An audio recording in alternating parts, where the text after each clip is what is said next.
सभी बंधुओं को, सभी लोगों को सुप्रभात। पिछले एपिसोड में आप लोगों ने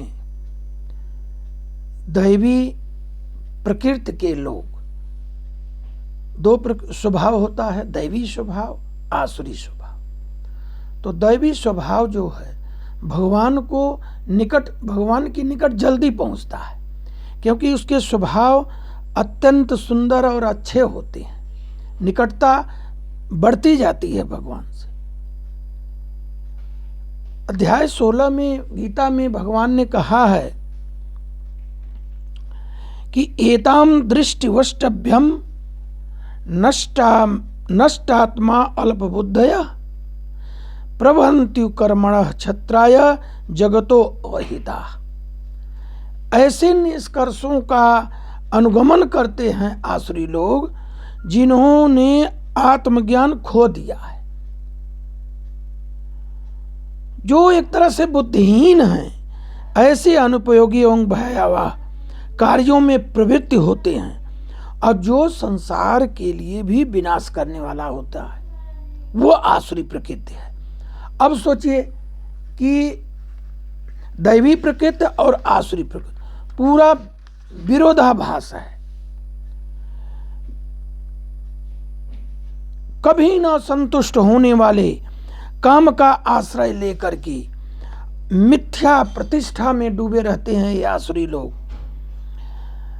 मोहग्रस्त होकर सदैव क्षणभंगुर वस्तुओं के द्वारा अपवित्र कर्म के लिए वो व्रत लिए रहते हैं। जैसे हमको ये करना है, हमको ये चाहिए, हमको ये चाहिए, दुनिया भर की चीजें उनको चाहिए। उनको जो है मतलब काम, क्रोध, लोभ, मोह, अहंकार, आलस्य, ये एकदम भरा रहता है।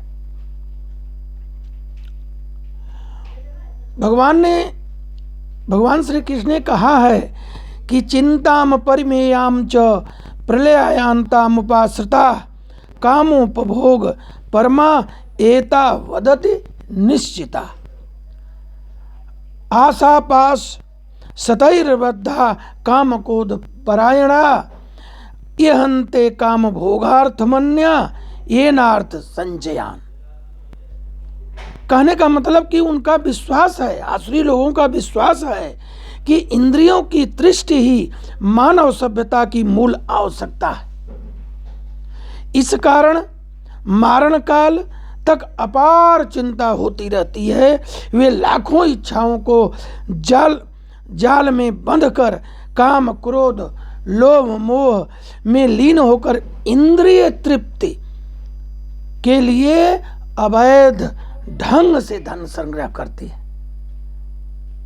न उनको दान से मतलब है, न उनको किसी धर्म से मतलब है। भगवान ने कहा कि ये मध्य मया लब्धमिमं प्राप्स्ते मनोरथम इदमस्ति मम पिदे भविष्यति पुनर्धनम। आसुरी व्यक्ति सोचता है कि आज मेरे पास इतना धन है, अपनी योजनाओं में अपना धन कमाऊंगा, इस समय इतना मेरे पास है, भविष्य में ये बढ़ जाएगा, ये शत्रु है उसका नाश कर दो। इस प्रकार की खराब चेतनाएं उसके मन में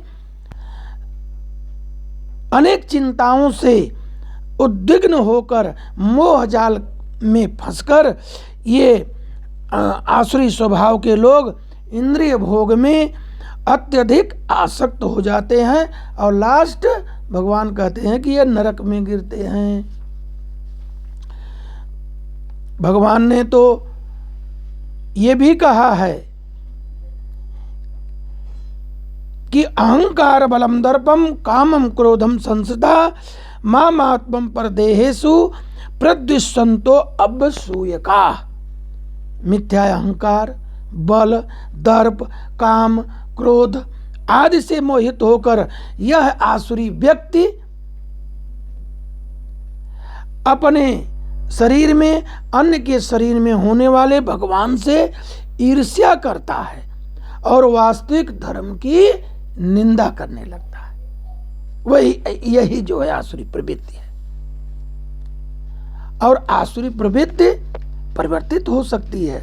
भगवान कृष्ण ने कहा है कि तानहम दुष्टः कुरान संसारे सुनराधमान क्षिपा जस्त्रम शुभानाम सुरीसेव्य येनसु। जो लोग इस ईर्ष्यालु हैं, क्रूर हैं, नराधम हैं, उन्हें मैं निरंतर विभिन्न जोनियों में घुमाता हुआ और लास्ट भवसागर में डालता रहता हूँ। कहने का मतलब वो अगर परिवर्तन नहीं करते हैं भक्ति से तो लास्ट उनको भवसागर ही है। एक श्लोक में आता है कि आसुरीम योनिमापानाम मूढ़ा जन्मन जन्मनि माप प्राप्य कौन्तेय ततो यांत धमाम गतिम। हे कुंती पुत्र, ऐसे व्यक्ति आसुरी योनि में बारंबार जन्म ग्रहण करते हुए कभी भी मुझ तक नहीं पहुंच पाते। वे धीरे धीरे अत्यंत अधम गति को प्राप्त कर लेते हैं। तो कहने का मतलब भाइयों, बराबर आदमी को दैवी प्रकृति से जुड़े रहना चाहिए। जो हमने पिछले एपिसोड में बताया, ये अगर दैवी प्रवृत्ति में नहीं जुड़ेंगे तो ये जो नरक के 3 द्वार हैं, काम, क्रोध, लोभ, मोह, ये इसी में पड़े रहेंगे। भगवान ने एक सीख दी है कि त्रिविधम नारके सिद्ध्यम द्वारम नाशनात्मनः काम क्रोधस्तथा लोभस्तस्मा देत्रयम त्यजेत।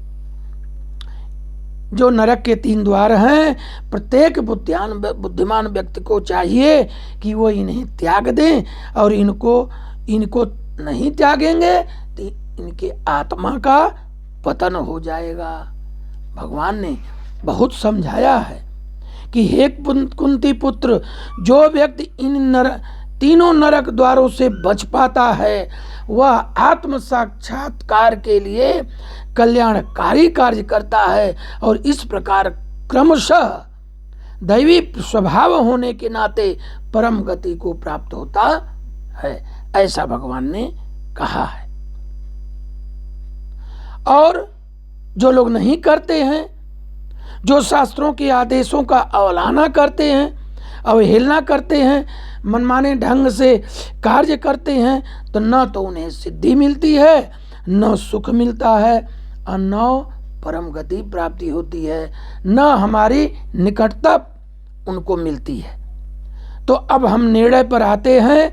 निर्णय भी उन्होंने श्रीमद् भागवत में लिखा है, गीता में, कि तस्मात् शास्त्रम प्रमाणम ते कार्य व्यवस्थितौ ज्ञात्वा शास्त्र विधो नक्तम कर्म कर्तुम हारहसी। अतएव मनुष्य को यह जानना चाहिए कि शास्त्रों के विधान के अनुसार क्या कर्तव्य है और क्या हमारा अकर्तव्य है।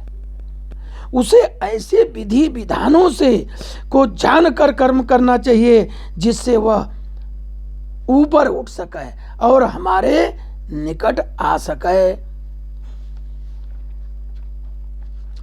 देखिए, अब ये आज दैवी और आसुरी स्वभाव के बारे में यह निश्चित हो गया कि आसुरी प्रवृत्ति के प्रभाव से आदमी कभी भगवान की निकटता नहीं पा सकता। इसलिए जो व्यक्ति इन भक्ति कार्यों में संलग्न रहता है उसे वैदिक साहित्य के अवगत और सार तत्व का प्राप्त हुआ माना जाता है। निसंदेह उन सामान्य व्यक्तियों के लिए जो कृष्ण भावना से भावित नहीं हैं या भक्त में प्रवृत्त नहीं हैं, करणीय और अकरणीय कर्म का निर्णय वेदों के अनुसार उनको पालन करना चाहिए, और धीरे धीरे बिना तर्क के तदनुसार अगर वो कर्म करते हैं तो हमारी निकटता प्राप्त होगी। हे कुंती पुत्र, भक्ति मार्ग जो है सबसे सुंदर मार्ग है। तो मनुष्य को सतोगुण में रहना चाहिए। दैवी व्यवस्था है हम लोगों की, वो आसुरी व्यवस्था नहीं, दैवी स्वभाव जो है उसको लेना चाहिए, तब भगवान की निकटता प्राप्त होगी। अब अगले में हम श्रद्धा के बारे में कि भगवान के प्रति श्रद्धा कैसी हो, इसके बारे में बताएंगे। जय श्री कृष्ण, जय श्री कृष्ण।